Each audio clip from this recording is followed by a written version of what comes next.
Every cake has a story, but this cake has possibly the most touching story there is. Join me to make this cake for ex-pro rugby player Matt Gallagher, who passed away unfortunately a few weeks ago after a 2.5-year battle with MND. This cake was originally commissioned by his wife as a birthday cake for him at the upcoming Matt Gallagher Foundation charity ball. Unfortunately, he passed away a couple of weeks prior to the ball, and the family decided that they actually wanted the cake to be at the wake as a tribute to him.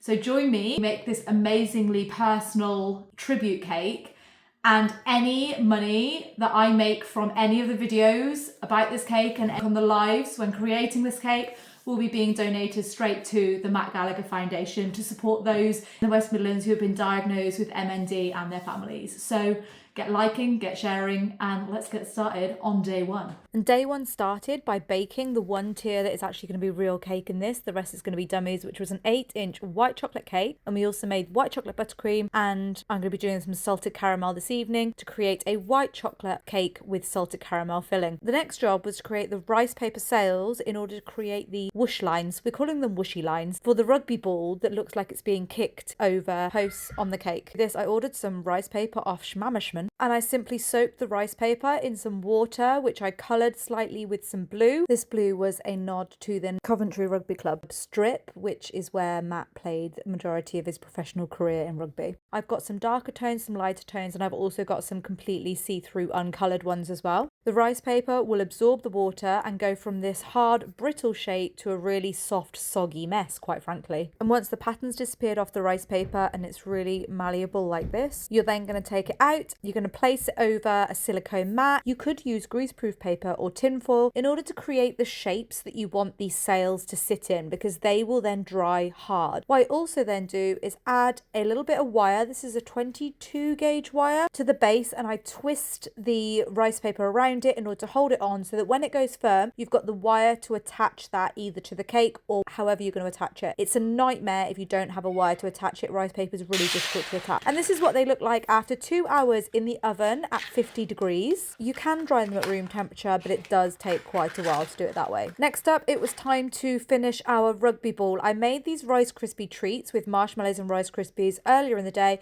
shaped them into a rugby ball shape, and next I wanted to fondant ice them to create a lovely rugby ball, which I was going to later paint. The rugby ball was including the word Mitre, which is a rugby ball brand, but it's also the nickname that Matt Gallagher used to have when he played for Coventry Rugby. Once covered in fondant, I made it lovely and smooth with my scraper, and I started then using my Dresden tool to create the lines on it and create that rugby ball effect ready to paint. The next thing was another Rice Krispie structure, which was a wingback chair that was going to be going on the top of this cake. Now, this chair has a lot of meaning. It is in fact upholstered with all the rugby shirts that Matt wore throughout his career, and I'll tell you a little bit more about this chair tomorrow when we go to paint it. So that was the end of day one. Please tune in for day two tomorrow, and please remember to like, share, save, comment, all the things in order to raise as much money as possible so that we can send that all over to the Matt Gallagher Foundation. Any questions, pop them in the comments, and I hope to see you tomorrow. Thank you, bye. Welcome back. It is day 2 of making the most meaningful cake I've ever made. Now, if you haven't watched day 1, please go back and watch it and get a bit of a recap about what this cake is being created for and who, because we're going to be going into a few deets. This cake is being created for a wake, and the wake is for the late Matt Gallagher, who was the founder of the Matt Gallagher Foundation, who is a West Midlands-based charity who support people with MND, motor neuron disease, and their families. And before we talk about day 2, any proceeds made from these videos will be going straight to that charity, so please make sure you engage, share, comment, everything you can. Day 2 started by filling and covering the one real tier that is in this big cake, and this was a white chocolate sponge with a white chocolate buttercream and a salted caramel filling, then covered in a white chocolate ganache crumb coat, which we are later going to add some fondant over. I'm going to give you a little sneaky flash of what the cake's supposed to look like by the end. P.S. We are not doing it blue anymore. The amount of people that said today in my live, it should be blue, we aren't doing it blue anymore because they decided that when it changed from a charity birthday cake to a wake cake, that a blue cake was a little bit too occasion-y. So we opted for a more subtle earthy colour. After popping that real cake in the fridge in order to let the ganache set, I started on the fondanting. The bottom tier is a massive 14-inch tier, which I first of all fused onto the acrylic board, and then I started icing icing it. Now there is a white section to this bottom tier because that is going to be painted on with a painting of Matt and his family and their dogs and their cat out walking, which is a really special memory of theirs before Matt got MND. But I wanted the painted area to be a little bit more textured, interesting, so I decided to blend it with this latte tone fondant, which was going to be the rest of the colour of the cake. I then tore the edges to create a really lovely rustic seam between the two colours. And I did the same on the opposite side of this tier because there's going to be two paintings on the bottom of this tier. The second one representing the work that the Matt Gallagher Foundation charity have done to fundraise. Once we'd fused all the fondant, we tidied it up, took off the bottom edge and top edge, and then started on the tier above it. This one, another dummy cake, was a 10-inch cake. I popped it onto my cake compass in order to keep it nice and sturdy, ready to be able to ice it. And this one was simply panelled,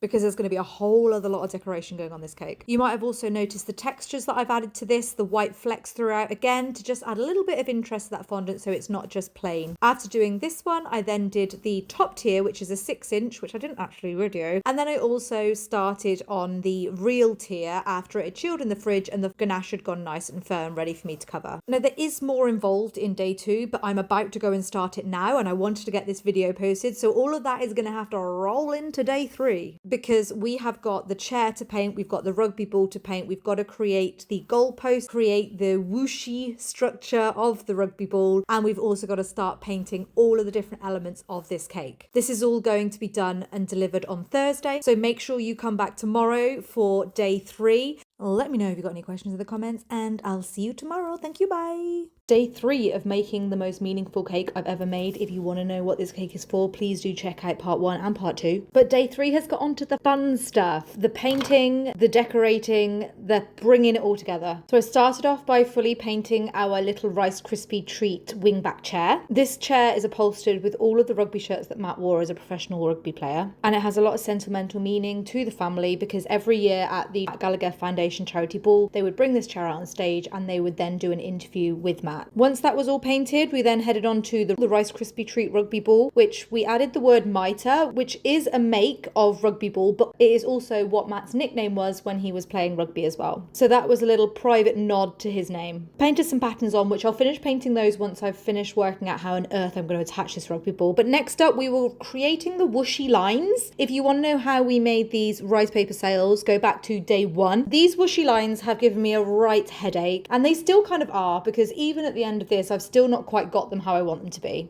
I'm trying to work out how I can fill in the gap between where the whooshy bits end and the rugby ball starts, because there's lots of wire, so still working on that one. I also tested out attaching the ball, which is actually really heavy considering it is Rice Krispie treat. So it's going to have to sit on the end of this wire, but also be doweled into the side of the real cake, which is the 8-inch tier above, just to help support it also. This will all be fully constructed at the venue when I set up the cake. I am absolutely not trying to travel it like this. I was going to try some wafer paper sails to go in with this, but when I had a little trial of that, they were too solid because they don't have that translucent effect. So back to the drawing board of how I'm going to fill this out and finish it off perfectly. It's okay, I only have to do that by the end of tonight because it's being delivered tomorrow. The rest of the day was spent painting. We first of all painted a lovely picture of Matt when he used to play for Coventry Rugby Club. This is a photo that his wife sent over to me. We added the Matt Gallagher Foundation logo on the back board, like the sponsorship board of the rugby pitch as well, just to make it even more personal. I then went on to painting the background of the scene on the base tier, which I technically will be still doing on day 3, but I want to get this posted now and I need to do it for the rest of the night. So I will post a day 4, but it's actually day 3. Then to finish off day 3, I started making the goalposts out of fondants. I used a clay extruder. I popped the wire up the hole, put it up the hole, and then extrude it out, and it will extrude the fondant or modelling paste onto the wire and create a fantastic straight pole. I'm then going to leave that to set. I've created the padding for the bottom, which are going to be both Coventry Rugby Club and Nottingham Rugby Club, which were the 2 clubs that Matt played for, which will go on the sides of the cake once they fully set, and I will paint them. That is it for what I have recorded on day 3, but I'm going to go back out and carry on now so that you get a day 4, and then we're setting this up tomorrow. I hope you've enjoyed it. Remember, all the money that I make from these videos relating to this cake will be being donated to the Matt Gallagher Foundation, so please, please, please like, share, comment, get it out to everybody. Make sure you check out part 1 and part 2 also, and I hope to see you tomorrow. And remember, if you would like to donate yourself, there is a GoFundMe in my link in bio. Thank you, bye!